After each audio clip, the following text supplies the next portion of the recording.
Coucou le monde, je suis heureuse de vous retrouver de nouveau dans une voiture parce que chez moi c'est toujours le même.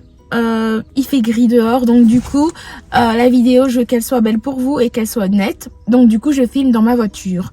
C'est de nouveau une story time pour ceux qui n'ont pas vu mon ancienne story time qui parle de Pénola. Je vous invite à aller la regarder, et pour ceux qui l'ont vue, ben, cette fois-ci c'est une story time que je raconte ma vie, donc ma première expérience dans le monde des grands, donc dans le monde du boulot. Et voilà, donc restez à la fin si vous êtes simplement des curieux. J'essaye de trouver le bon réglage de sorte à ce qu'on ne voit pas que ma tête, mais un petit peu mes vêtements, quoi. Donc voilà, comment vous expliquer? Je suis éducatrice depuis 2 ans et demi, donc je suis dans le monde du boulot depuis 2 ans et demi. Et en fait, je sortais de l'école, j'avais 24 ans. Et à l'époque, je sortais de l'école, donc du coup, c'était ma première expérience. Donc je rentre dans un centre spécialisé dans l'handicap léger et sévère, adultes et enfants, avec différents groupes. Donc moi, j'étais dans le groupe, le meilleur groupe parce que c'était le centre de jour. Le groupe dont tout le monde rêve parce que c'était les heures de bureau et j'étais payée comme si je travaillais la nuit. Donc franchement c'était un salaire énorme pour moi. En plus je passe donc du statut job étudiant à le statut travailleur. Donc du coup c'est le monde réellement des grands dans le sens où ce que tu touches bien, donc tu gagnes très bien. Et avant quand tu étais à l'école et que tu étais en job étudiant, tu gagnais pas si bien que ça et c'est pas le même budget. Donc du coup tout change dans ta vie.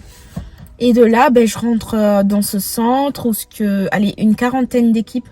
On est 40. Et donc, dans ce centre, tout se passe bien. Franchement, ils s'entendent bien. C'est une équipe soudée. Et vu que c'est un petit peu des parents, allez, âge entre 30, 50, 60 ans, un petit peu, c'est vraiment des adultes, des personnes responsables qui ont déjà leur maison, qui ont déjà leur vie, quoi. Et donc, moi, j'arrive, je suis un petit peu la nouvelle.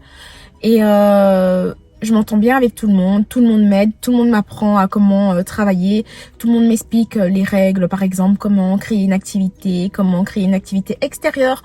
On m'explique vraiment tout, je m'adapte vraiment bien à l'équipe et tout se passe bien. Franchement, tout se passait bien au bout de 5 mois. Donc, il y a la nouvelle qui arrive. La nouvelle, je vais même pas lui donner un nom parce que j'ai pas envie de dire chien comme chienne, par exemple. Donc, allez, la nouvelle, on va l'appeler la collègue en question, parce qu'ensuite il faudra un deuxième prénom pour que vous compreniez. La collègue en question, c'est celle qui a changé ma vie, entre guillemets, la méchante entre guillemets. Et donc la collègue en question, elle arrive, donc elle a un petit peu mon âge, on s'entend bien, et faut savoir qu'elle s'entend super bien avec toute l'équipe, que ce soit moi, les autres collègues, elle s'entend vraiment bien avec tout le monde. Donc faut savoir que elle, dans le monde en fait elle avait déjà une première expérience ailleurs, donc elle arrivait pas perdue comme moi. Moi j'apprenais vraiment à connaître les gens, mais elle, allez, j'étais un petit peu innocente et naïve, moi. Mais elle, vu qu'elle venait déjà d'une ancienne institution, elle connaît bien comment ça se passe, elle sait comment le monde du boulot se passe, comment les vices des gens sont. Et donc elle rentre, elle essaie de vraiment s'entendre avec, elle se fait copine avec tout le monde. Faut savoir que normalement c'est des collègues, et moi j'arrivais à distinguer collègues et amis, parce qu'en dehors du travail, j'ai mes amis, j'ai ma famille, j'ai mes gens proches, et ensuite il y a mes collègues. Une collègue à moi, je peux pas dire demain c'est mon ami, non, parce que je restais très pro. Par exemple, boulot c'est boulot, maison c'est maison, mes amis c'est mes amis. Et donc, elle s'entend vraiment bien avec tout le monde, et plus. C'est-à-dire qu'en dehors du boulot, elle allait manger avec eux, elle allait boire un verre avec eux. Après, je juge pas ceux qui font ça, mais moi, allez, j'étais dans le monde du boulot, et en dehors, j'avais mes amis. Franchement, j'avais pas besoin de plus d'amis. Après, je fais partie de ces gens très... pour être amie avec toi, faut qu'on s'entende comme ça, et il faut qu'on ait plein de points en commun. Je fais partie de ces gens-là, malheureusement ou heureusement pour moi. Et de là, elle et moi, on se fait super copine, donc on s'entend... Non, elle se fait copine avec moi parce que moi je suis quelqu'un très réservé, comme je vous ai dit, boulot, mes collègues c'est mes collègues. Elle se fait très copine avec moi comme elle se fait très copine avec tout le monde en dehors, donc elle essaye qu'on aille boire des verres en dehors, donc on se parle, et que donc elle me dit purée, on s'entend bien sur cette musique, on a des points communs. Donc les musiques que j'aimais, elle les aimait aussi. Faut savoir que c'est des musiques que j'aimais que elle kiffait. Elle me demandait même ouais, est-ce que t'as pas une musique ou ce que t'aimes bien, parce que j'ai envie d'entendre d'écouter des nouveaux sons. Donc du coup moi je lui envoyais, et elle aimait bien. Je sais pas si c'est réel ou pas, ou si elle faisait ça pour avoir des points en commun avec moi, comme elle faisait avec tout le monde en général au boulot. Donc on s'entendait bien, et franchement elle a failli être ma copine, parce qu'en dehors du boulot j'ai failli sortir avec elle, j'ai failli passer ce cap de ma collègue à mon amie. Et on s'entendait super bien, donc le temps passe, 1 mois, 2 mois, 3 mois. Et de là, il y a une nouvelle collègue qui rentre, mais elle dans le centre de nuit. Et quand on se croisait, elle et moi, donc elle, on va l'appeler la nouvelle, et l'autre, on va garder ma collègue. J'espère que vous suivez. Et de là, la nouvelle arrive. Franchement, elle est super douce, donc j'ai envie de l'appeler chat. Limite, elle est super douce, elle est super gentille. Et elle a un petit peu une carapace pas sûre d'elle. Quelqu'un qui est réservé, mais pas sûr d'elle du tout. Donc du coup, dans le monde du travail, quand t'es comme ça, les gens profitent pour te bouffer. Et donc, elle s'entend bien. Au début, ça allait avec les autres. Et quand elle est arrivée, moi, je m'entendais bien avec elle, mais elle n'était pas dans mon groupe. Elle était dans un autre groupe, la nouvelle. Et donc, un jour, on la change de... Allez, là, ça devient intéressant. On la change de... Allez, de groupe. Elle vient dans mon groupe, donc dans le centre de jour. Qu'on a des belles horaires parce que dans le centre de jour, comme je vous ai dit au tout début, c'est 8h, 16h, donc comme au bureau. Donc elle vient dans ce groupe, elle aime bien au final parce qu'elle termine plus tôt, elle peut rentrer plus tôt, elle peut faire sa vie. Et donc elle vient là, mais sauf que quand elle arrive, ma collègue en question, donc la méchante, elle est énervée, enfin ça se voit qu'elle est pas contente parce qu'au final on était trois, comment dire ça, on était trois nouvelles et du coup elle s'est sentie en concurrence parce qu'on était trois remplaçantes au final. Remplacement c'est un contrat, allez 3 mois et ensuite si quelqu'un décide de vraiment partir, là tu peux signer ton CDI. CDI en Belgique qui veut dire à durée indéterminée, donc du coup tu peux acheter un crédit de maison, ta vie commence réellement quand t'as un CDI en vrai. Tu peux faire ce que tu veux, t'as droit plus de choses que quelqu'un qui n'a pas un CDI.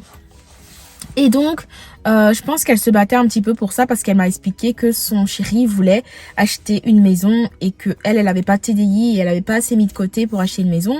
Et donc, du coup, elle travaillait uniquement à mon avis, pour ça.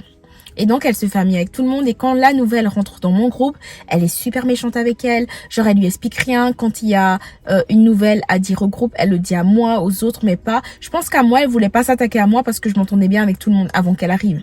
Donc moi, j'étais là avant elle. Donc du coup, je m'entendais bien avec tout le monde et elle pouvait pas aller dire. Je pense qu'au début, elle a peut-être essayé d'aller dire peut-être aux autres, Lima, elle est bizarre en parlant de moi. Et les autres, ils ont peut-être dit non. Et donc, du coup, avec moi, elle s'est vite calmée. Elle osait pas faire la maline. Et franchement, je pense qu'elle aurait posé. Caractériel. Et donc, du coup, avec la nouvelle, elle était super... mais elle s'en prenait vraiment la plus faible. Et ça, moi, j'aime pas. Vous voyez, quand quelqu'un, elle est toute douce. Après, elle est toute douce, mais elle est plus âgée que moi. Faut savoir que moi, à l'époque, j'avais 24 ans. Et elle avait 30 ans. Et c'est moi qui la protégeais. Et franchement, c'est une crème cette fille. Et du coup, elle était super méchante avec elle. Elle voulait pas l'intégrer dans le groupe. Donc du coup, moi je comprenais pas parce que je me suis dit, attends, elle s'entend bien avec tout le monde. Et là, il y a la nouvelle et elle nous montre son vrai caractère. Donc elle nous montre réellement comment elle est. Et de là, ça m'a semblé vraiment très bizarre parce que je me suis dit, attends, moi je la connais quand même depuis 3 mois. La nouvelle est arrivée et de là, elle est plus elle-même. Elle est méchante avec elle. Elle sort un côté d'elle que je connaissais pas et je me suis dit, attends, peut-être qu'elle joue un rôle avec tout le monde. Et là, je commence à me remettre en question. Et une fois, donc j'étais dans un groupe d'activité avec la nouvelle, donc celle qui est toute douce. Et de là, elle se met à pleurer parce qu'elle trouve que les filles la calculent pas, que les informations, on lui dit pas. Et ça, moi, j'avais remarqué, mais je voulais pas lui dire pour lui faire de la peine. Et donc, elle se met à pleurer. Et de là, je suis, ouais, c'est vrai que ma collègue en question, elle est dure avec toi. Franchement, elle est pas sympa. Mais sauf que mon erreur déontologique, c'est que je l'ai dit devant les résidents. Et ça, tu peux pas, c'est une faute. Tu peux pas parler de ça devant les résidents. Mais on n'avait pas fait attention parce qu'on était pendant une activité.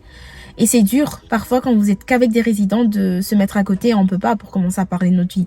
Donc, du coup, notre faute à nous, c'est d'avoir parlé de ça devant les résidents. Enfin, bref. Donc, du coup, elle, au fur et à mesure du temps, elle montait en haut. Donc, genre, voir le directeur pour parler sur nous en lui disant comme quoi... en expliquant au directeur comme quoi on n'est pas sympa avec elle parce qu'elle a remarqué que j'étais là pour la nouvelle et elle s'est sûrement reproché à elle-même d'être méchante avec la nouvelle et elle pensait que moi j'allais prendre parti pour elle parce qu'au début elle me grattait. Comment on peut dire ça pour que tout le monde comprenne? Elle faisait la lèche-botte avec moi pour que je sois son amie et dès que la nouvelle arrivait, qu'elle a été méchante avec la nouvelle, elle s'est dit moi comme en primaire, elle s'est dit moi je vais la suivre. Et du coup, je vais être méchante avec elle, avec la nouvelle. Sauf que non, moi, je suis quelqu'un de très droit. Si je vois que t'es pas sympa avec quelqu'un, parce que moi aussi, je suis nouvelle j'ai été nouvelle et on m'a accueilli super bien. Donc, du coup, je prenais parti pour la nouvelle.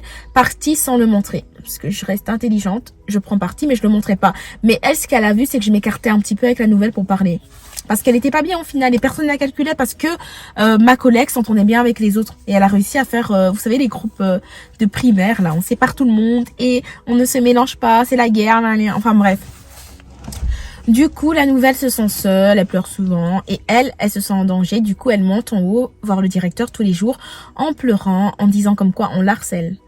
Sauf que faut savoir que moi, j'aurais pu dire que c'est elle qui a harcelé la nouvelle. Mais l'harcèlement c'est tellement grave, c'est un sujet que je pourrais en faire une vidéo pour en discuter avec vous parce que tellement pour moi c'est un sujet horrible, il y en a qui se suicident. Donc du coup tu peux pas dire qu'on t'harcèle comme ça, même moi j'aurais pas pu dire qu'elle harcèle la nouvelle parce qu'un harcèlement c'est vraiment très chaud. Donc du coup moi j'aurais pu dire qu'elle fait la gamine avec la nouvelle pour avoir son CDI. C'est plus le mot que j'aurais employé. Sauf que elle est montée en disant comme qu'on la harcelait, qu'on la critiquait, qu'on parlait toujours derrière elle. Alors qu'est-ce que le directeur il a fait? Il est parti demander aux résidents et les résidents, chose que lui non plus il peut pas parce que faut savoir que c'est un centre de polyhandicapés, donc du coup eux ils sont pas bien moralement, psychologiquement, donc tu peux pas aller forcément demander aux résidents ce qui se passe parce que surtout que ça se fait pas. Et le directeur a été demandé aux résidents et eux, une fois, ils nous ont entendu parler d'elle lors d'une activité. Donc eux, ils ont dit, oui, c'est vrai qu'on les a déjà entendus parler de ma collègue en question. Donc le directeur, il a cru qui? Il a cru la méchante, donc ma collègue. Et du coup, là, elle avait gagné. Donc il a fait une réunion entre moi, ma collègue et la nouvelle en nous disant comme quoi, ouais, vous la harcelez, tous les jours elle est pas bien, tous les jours elle ment de pleurer, en disant comme quoi vous parlez derrière elle. Donc du coup, vous avez un premier avertissement en Belgique. Qui veut dire premier avertissement, c'est quand si t'en as un deuxième, tu peux te faire virer pour faute grave. Et faute grave, c'est-à-dire que pour retrouver un autre boulot, c'est la galère. Limite, c'est comme si t'avais été en prison et que sur ta fiche, ils faisaient marqué sur ton identité, ils faisaient marqué voleuse. Alors du coup, j'ai commencé à prendre peur parce que c'est mon première expérience. Et donc j'ai été voir le syndicat, très gamine. J'ai démissionné de moi-même.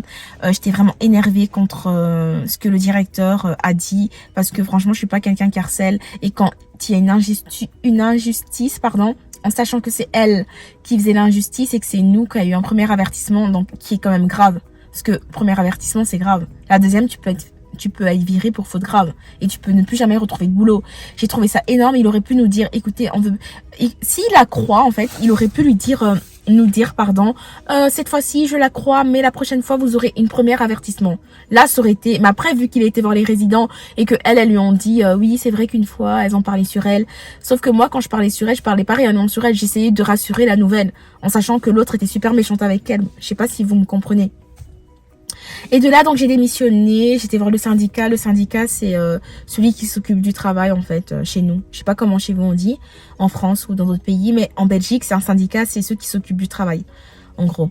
Donc, j'ai démissionné avec eux et du coup, je me suis retrouvée au chômage. Et c'était ma première expérience, je suis restée 1 an et demi dans ce centre, c'était le rêve pour moi. Et je regrette un petit peu parce que maintenant, actuellement, je travaille plus avec le handicap, mais plutôt avec les enfants. Et j'adore travailler avec les enfants, mais le souci, c'est que c'est pas près de chez moi. Donc, c'est beaucoup plus loin de chez moi. Et donc, c'est la distance du travail qui est long et qui me tue, qui me fatigue.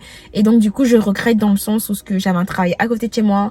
J'aurais pu m'épanouir, j'aurais pu signer mon CDI. Et c'était juste à 2 pas de ma maison, de mon quartier. Et j'étais super bien payée surtout. Ça, faut le préciser, on est bien payé là-bas. Et de là, comment dire, j'ai démissionné et elle est encore là-bas. Donc elle est encore en train de mentir tout le monde parce que tout le monde voit pas ce côté-là d'elle. Tout le monde la voit comme la gentille, la pauvre petite fille parce qu'elle veut simplement avoir son CDI.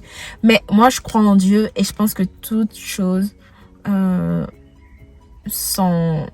arrivera. Je la souhaite pas du mal parce que je ne suis pas comme elle. Parce qu'en vérité, moi, j'aurais fait quelque chose comme elle m'a fait et que j'ai dû démissionner. Je serais venue maintenant, avec le recul, je serais venue lui demander pardon. Parce que pour moi, c'est des gamineries. Vous savez, c'est des choses qu'on fait à l'école.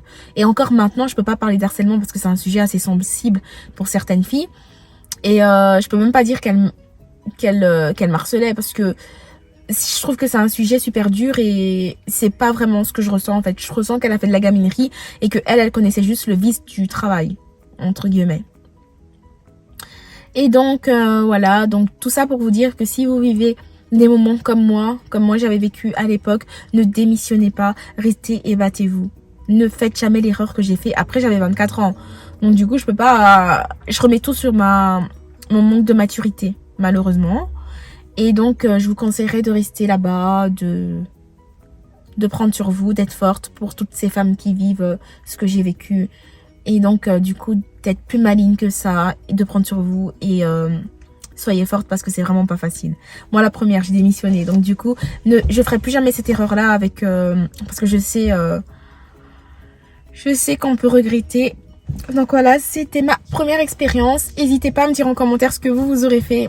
Parce avant je me disais, j'en parlais à mes copines et je me disais on aurait été à l'école, j'allais lui en mettre une. Elle allait en recevoir une et on aurait été simplement renvoyé quoi à l'école. Et on serait revenu le lendemain. Au bout de 6 jours de renvoi, on serait revenu. Parce qu'en Belgique, quand tu te bats à l'école, tu te fais renvoyer et ensuite tu reviens. Mais dans le monde du boulot, c'est complètement autre chose. Dans le monde du boulot, tu frappes quelqu'un, tu t'es renvoyé, c'est fini. Après, moi, je suis pas pour la violence, mais elle m'a fait du tort. Franchement, j'étais triste. C'était vraiment un boulot que j'aimais vraiment beaucoup. Donc, faut savoir que ça m'a marqué et aller à un boulot de rêve, donc 8h, 16h, elle a gâché ma vie. À cette époque-là, franchement, je me sentais super mal parce que j'aimais vraiment beaucoup. J'adorais les résidents, j'aimais beaucoup ce que je faisais. Et c'est un centre superbe. Moi, j'ai kiffé cette expérience-là et ce moment-là de ma vie au final. Donc du coup, dites-moi en commentaire ce que vous en pensez. N'hésitez pas à me laisser un message parce que ça me fait plaisir. À vous abonner et à me dire ce que vous en pensez vous également. Donc voilà, je vous fais des gros bisous. Bisous.